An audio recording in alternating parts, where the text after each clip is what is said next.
Hello guys, welcome to our channel. आज हम class 12 के केमिस्ट्री का चैप्टर नंबर 3 केमिकल काइनेटिक का एक्सरसाइज नंबर 3.25 करने जा रहे हैं। Let read the question.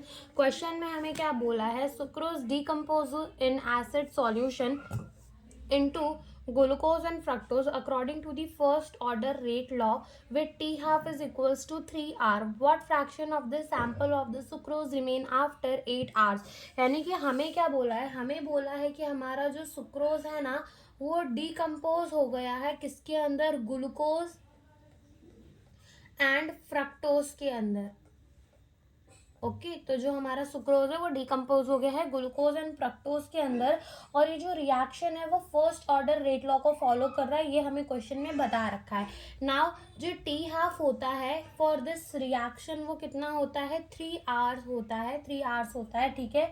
और हमसे पूछा है कि कितना fraction of the sample glucose sucrose का रह जाएगा आफ्टर द 8 आवर, यानी रिएक्शन के 8 घंटे बाद कितना सुक्रोज रह जाएगा, हमें ये बताना है। तो मान लेते हैं जब टाइम इज इक्वल्स टू 0 है तो सुक्रोज है अपना 1, यानी कि अपना सुक्रोज पूरा है और ये कितने हैं? 0 है।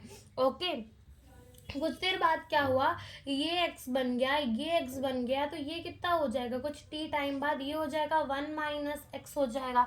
बिल्कुल ये क्या हो जाएगा? 1 माइनस एक्स हो जाएगा। Now for the first order reaction अपन क्या यूज करते हैं? k is equals to 2.303 upon में t, यानी कि time log a naught upon में A T. A naught upon में ए टी क्या है? Concentration of the reactant at a time 0 and concentration of the reactant at a time t, ठीक है। तो ये हमारा हो जाएगा। Now but for the first order reaction जो अपना k होता है, k is equals to 0.693 upon में t हाफ जितना, और ये क्या होता है? ये अपना ln2 जितना होता है, ठीक है। तो k is equals to 0.693 upon में t हाफ हमें कितना गिवन है? 3r गिवन है।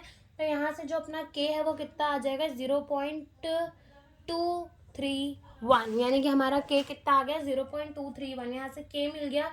अब यहाँ से log a not by A T को यहाँ ले आओ, log a नॉट अपॉन में ए टी को यहाँ ले आओ, तो देखो ये दोनों मल्टीप्लाई हो जाएंगे के टी, और ये डिवाइड में चला जाएगा 2.303। यहाँ से log A naught, concentration of A कितनी है? 1 है, और एट अ टाइम टी कितनी है? 1 minus x is equals to के कितना है? 0.231 इंटू टाइम हमें कितना गिवन है कि 8 आर के बाद अपन को बताना है, तो 8 लिख देंगे अपॉन में 2.303। तो यहाँ से अपना log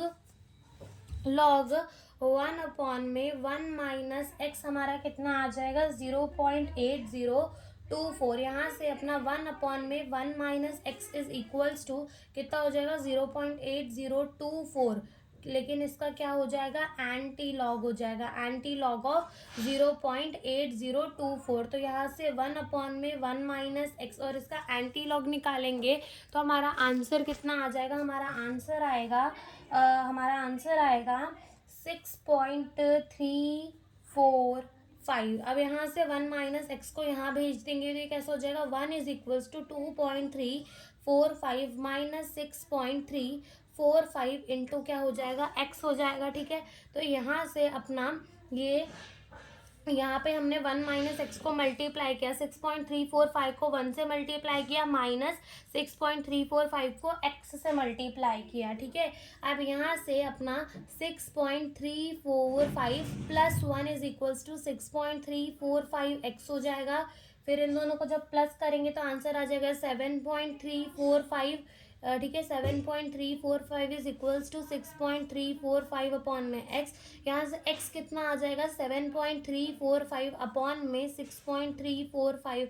यहाँ से अपनी x की वैल्यू कितनी आ जाएगी? 1.158। हमारा x कितना आ जाएगा? 1.158 जितना हमारा x आ जाएगा। ना हमने क्या बोला कि एट ए टाइम t जो हमारी कंसेंट्रेशन है सुक्रोज की वो कितनी है? 1/x है, ठीक है। तो देखो 1 माइनस एक्स अभी हमने निकाला 1.158, इसको जब माइनस करेंगे तो जो हमारा आंसर आएगा वो आएगा 0.158 मोलार, यानी कि इतना जो कंसेंट्रेशन है अपने सुक्रोज का रह जाएगा 8 आर के बाद। तो यही हमसे इस क्वेश्चन में पूछा था। Thank you for watching the video.